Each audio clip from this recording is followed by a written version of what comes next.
जो लोग प्रयागराज नहीं जा पाए स्नान के लिए, उनके लिए हमने ये वहाँ महाकुंभ से जल मंगाया है। सबको पहले स्नान कराएंगे इसके। थोड़ा थोड़ा सब पर डालते जाओ।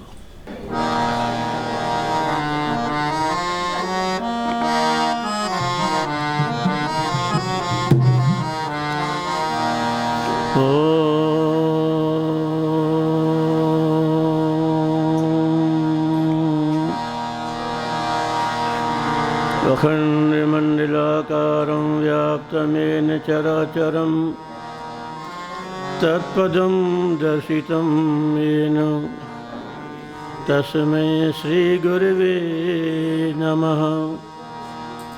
गुरुर्ब्रह्मा गुरुर्विष्णु गुरुर्देवो महेश्वरा, गुरु साक्षात् परं ब्रह्म तस्मै श्री गुरुवे नमः।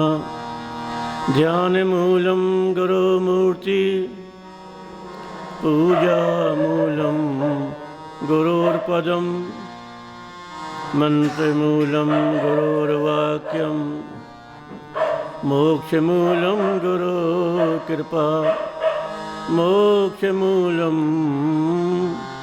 गुरोकृपा।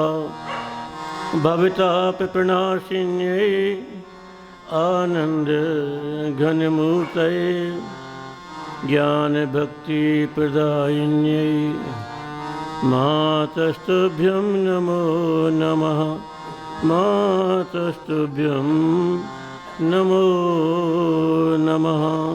बोलिए प्रेम से श्री श्री आनंदमयी मात की जय। सद्गुरुदेव भगवान की जय। पहले भगवान नाम संकीर्तन, फिर सत्संग। श्रीमन्नारायण नारायण नारायण, श्रीमन्नारायण श्रीमन्नारायण नारायण नारायण,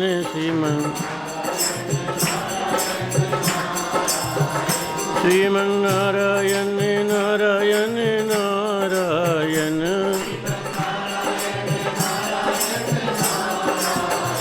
श्रीमन्नारायण नारायण नारायण,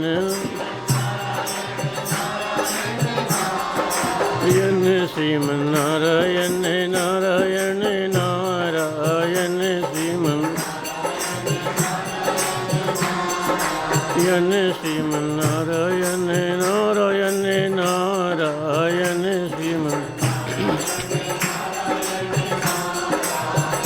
श्रीमन्नारायण नारायण नारायण,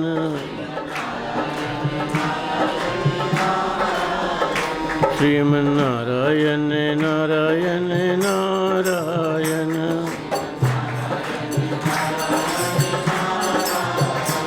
श्रीमन्नारायण नारायण नारायण,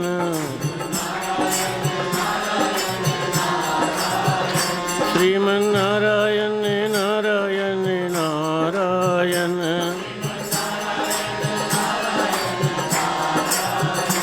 श्रीमन्नारायण नारायण नारायण,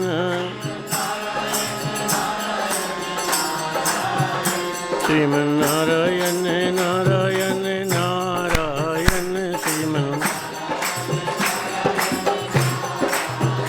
श्रीमन्नारायण नारायण नारायण, श्रीमन्नारायण नारायण नारायण,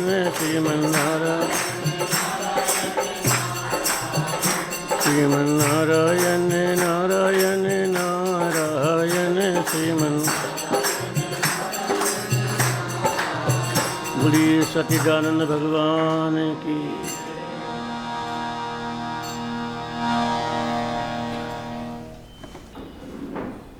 जो भी लोग भगवान के मार्ग पर चलना चाहते हैं,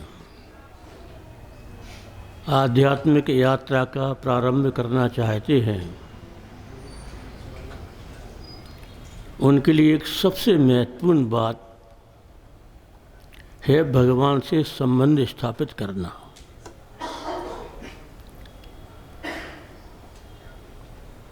बंधन का और मुक्ति का क्या हेतु है?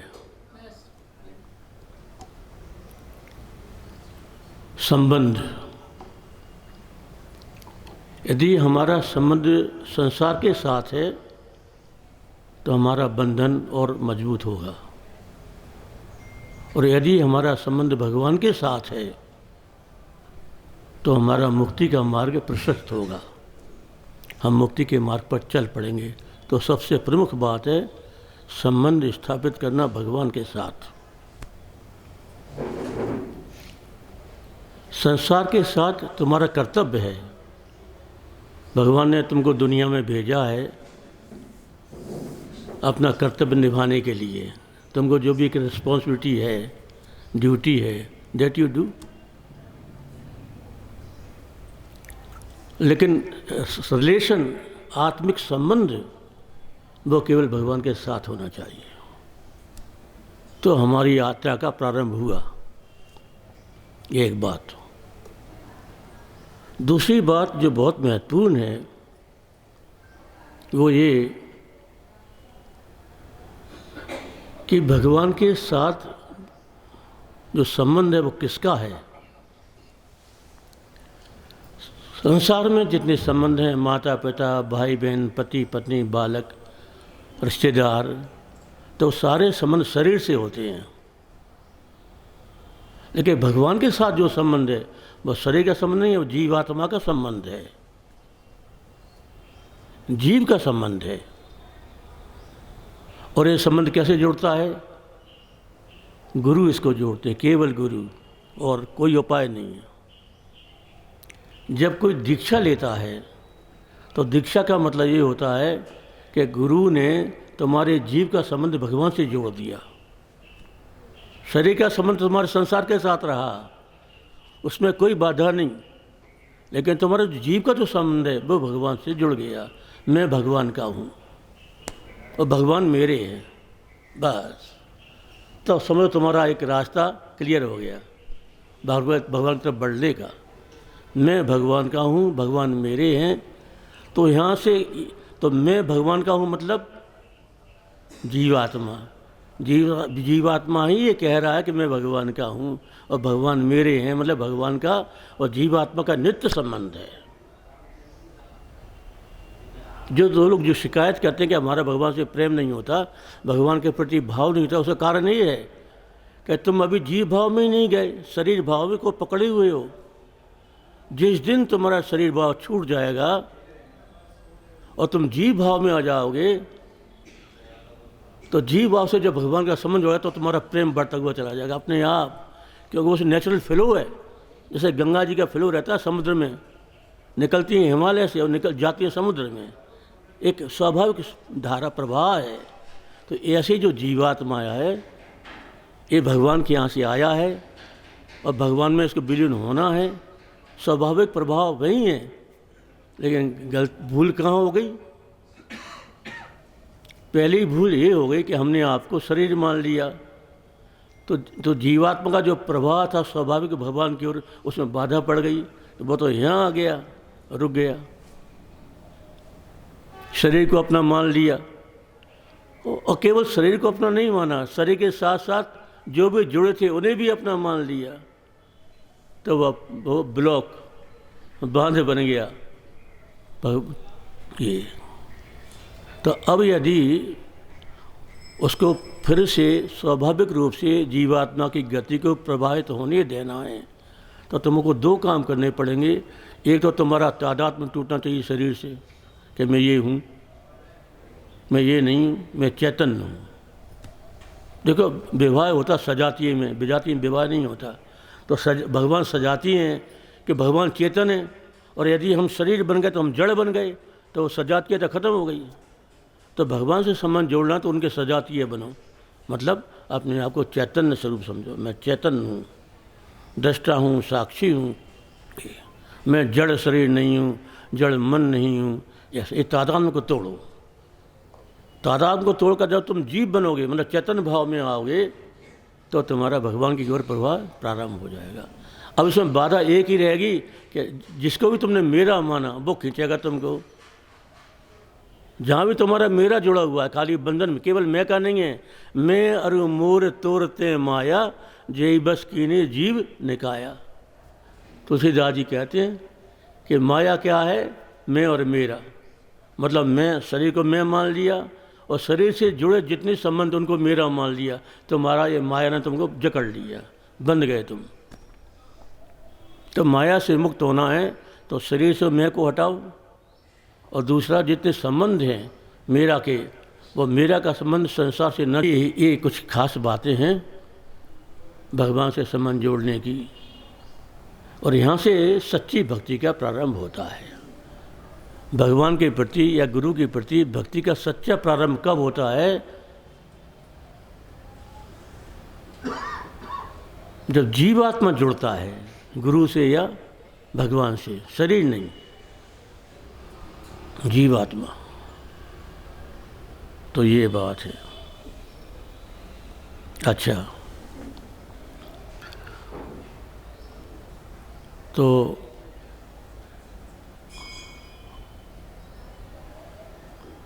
पति पत्नी में संबंध क्यों टूट जाता है? कभी सोचा है?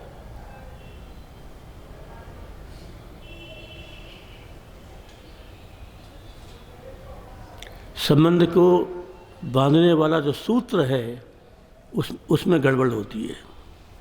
सूत्र, वो सूत्र क्या है? परस्पर का आत्मीय भाव।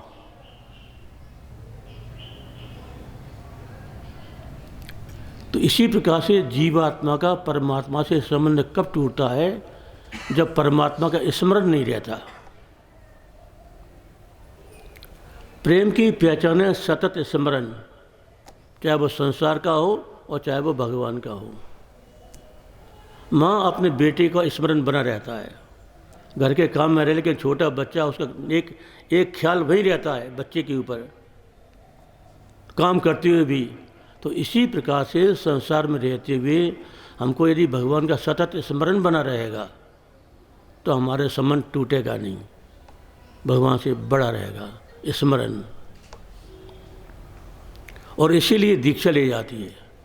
दीक्षा का लेने के पहले हमारा मन भटकता है, कभी राम का, कभी कृष्ण का, कभी शिव का, कभी दुर्गा का। मन इष्ट बदलता रहता है, नाम बदलते रहते हैं, रूप बदलते रहते हैं। तो वो गांठ गहरी कैसे होगी, संबंध गहरा कैसे होगा और किससे होगा? इसको कहते हैं व्यभिचारिणी भक्ति। जब कोई एक इष्ट नहीं होता और एक नाम नहीं होता तो व्यभिचारिणी भक्ति का व्यभिचार हो जाता है। मतलब हमने दूसरे को इष्ट मान लिया, दूसरा गुरु कर लिया, दूसरा नाम जपना शुरू कर दिया। ऐसी जो भक्ति होती है वो भगवान से नहीं मिलाती। एक इष्ट, एक गुरु, एक नाम, गारंटी है कि भगवान मिल जाएंगे। तो ये बात गांठ बांध लो। अपने इष्ट में परिवर्तन मत करो, अपने गुरु में परिवर्तन मत करो, अपने नाम में परिवर्तन मत करो, तो पक्का है कि हम भगवान से मिलेंगे, भगवान हम पर दया करेंगे, कृपा करेंगे।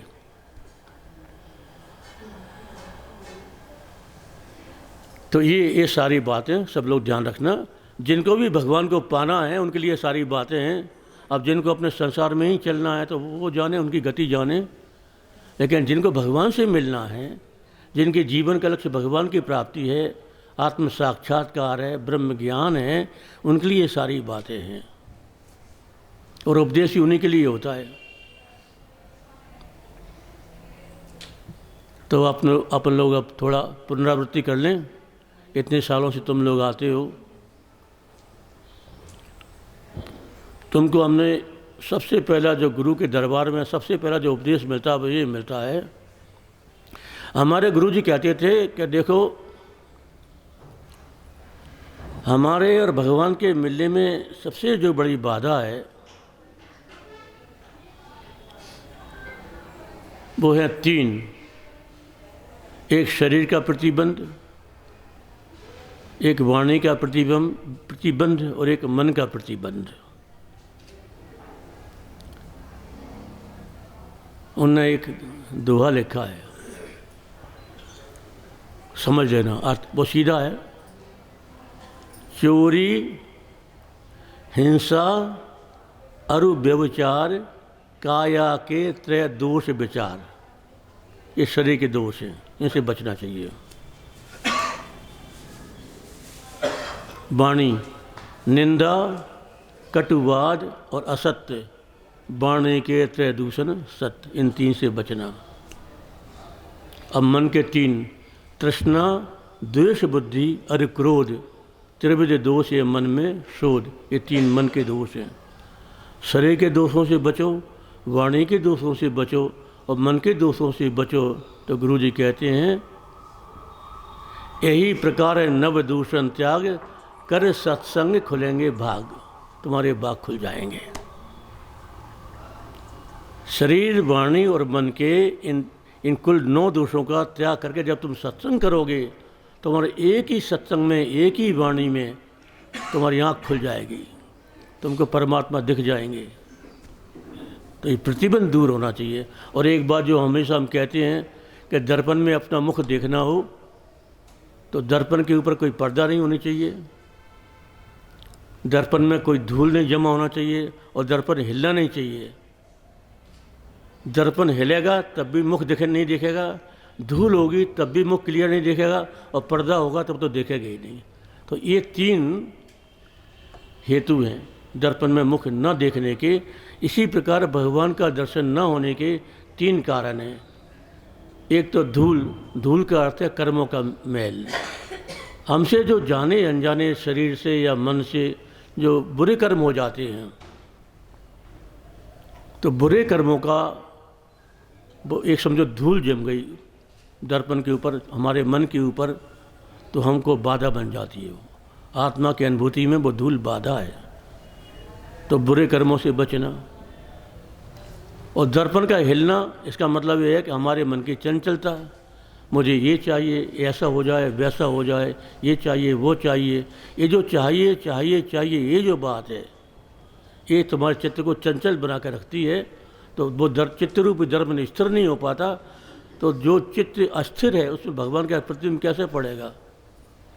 हिलता हुआ दर्पण जैसे अपने मुख के बिंब को ग्रहण नहीं कर पाता, उसी प्रकार हिलता हुआ जो मन है, जो चित्त है, वो परमात्मा के बिंब को ग्रहण नहीं कर, प्रतिबिंब नहीं पड़ता, उस पर हिलता रहता है वो। तो दूसरे अपने मन को स्थिर करो, एक लिमिट करो कि भाई हमने इतना कमा लिया, बस बहुत है, हमारा इतने से हमारा चल जाएगा। साईं इतना दीजिए जा मैं कुटुंब समाए, मैं भी भूखा ना रहूं और अतिथि न भूखा जाए। एक कबीर दास ने आदर्श रख दिया हमारे लिए, भैया ऐसा करो। ये मन कामनाओं के कारण जो मन चंचल बना है, उन कामनाओं का थोड़ा थोड़ा धीरे धीरे त्याग करो, घटाओ, अपनी आवश्यकता कम करो। इनका तो कोई अंत ही नहीं है। ये लखपति है, वो करोड़पति, करोड़पति अरबपति, अरबपति खरबपति, कोई लिमिट ही नहीं है इसकी। तो ये